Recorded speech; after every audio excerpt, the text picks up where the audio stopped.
एक बार से फिर से आपका स्वागत है हमारे इस यूट्यूब चैनल पे। चलिए आज हम देखते हैं कि अपने पीएफ अकाउंट में केवाईसी कैसे अपडेट कर सकते हैं। जैसे कई बार क्या होता है, हम किसी कंपनी में काम कर रहे हैं, वहाँ पर जब हम अपने केवाईसी के डॉक्यूमेंट जमा करते हैं, जैसे कि आधार कार्ड, पैन कार्ड और पासबुक, तो वो कंपनियाँ खुद ही हमारा केवाईसी कर देती है। लेकिन कई बार ऐसा होता है कि वो कंपनियाँ केवल हमारा आधार का केवाईसी करती हैं और पैन और बैंक हमारा छोड़ देती हैं।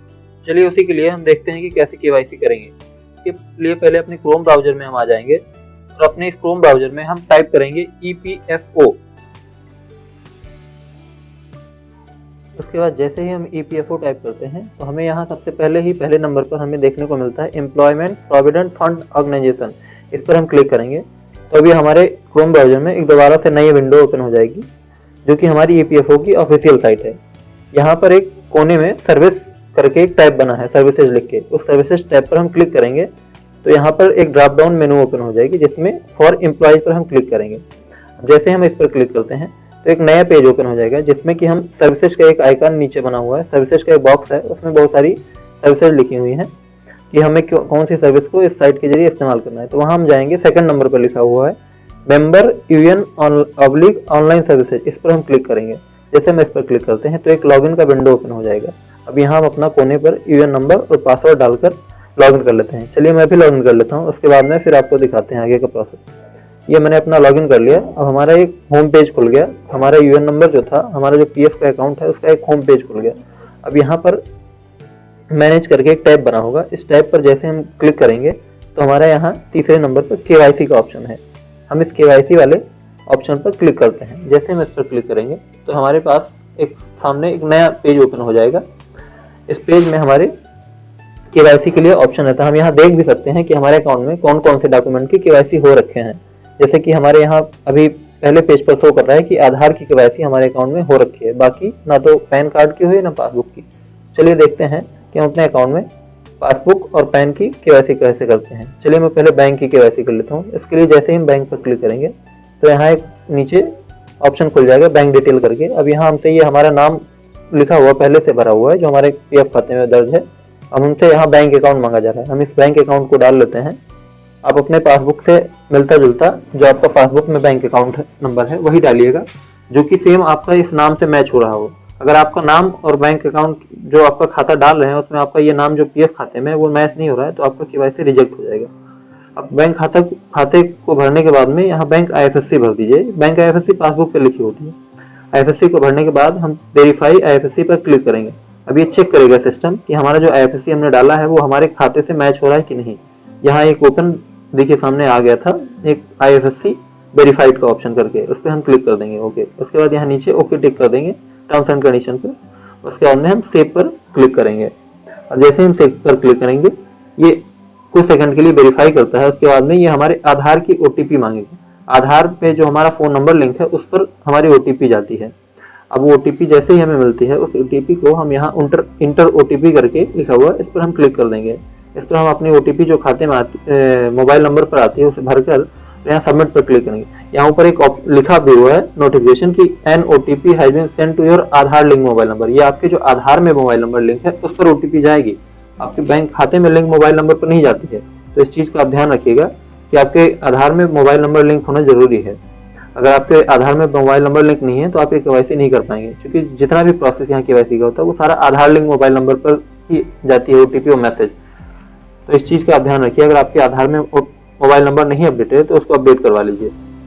और चलिए मैं देखता हूँ मेरे फोन में OTP आई है या नहीं आई है, मैं चेक कर लेता हूँ एक बार।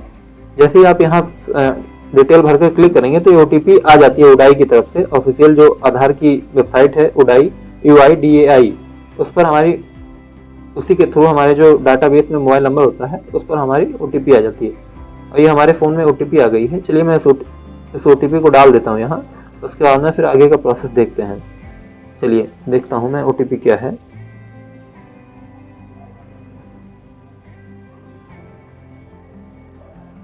और ये हमारी OTP है, मैं इसको इंटर कर देता हूँ। OTP भरने के बाद सबमिट पे क्लिक कर देता हूँ। जैसे ही आप इस पर क्लिक करेंगे ये प्रोसेसिंग का करके ऑप्शन आ जाएगा। अब ये हमारी OTP को मैच कर रहा है, वेरीफाई कर रहा है कि जो OTP आई थी वो करेक्ट है या इनकरेक्ट हमने OTP डाली है। कुछ देर के लिए प्रोसेस का है, 2-4 सेकंड का, उसके लिए आप वेट कर लीजिए उतना देर। और ये हमारी आधार OTP वेरीफाई हो गई है। और यहाँ पर हमारे नीचे अगर हम चेक करेंगे नोटिफिकेशन आ गया, bank account number verification is under process, notification has been send to your mobile number. तो ये यहाँ बता रहा है कि हमारा बैंक अकाउंट जो है उसका वेरिफिकेशन अंडर प्रोसेस में चला गया है। अब ये जो हमारा मेंबर जहाँ पर हमारा रजिस्टर्ड है, हम रजिस्टर्ड हैं, हमारा जो PF अकाउंट वहाँ से वेरिफिकेशन होगा। अब इसके बाद में हम चलिए पैन का KYC कर लेते हैं।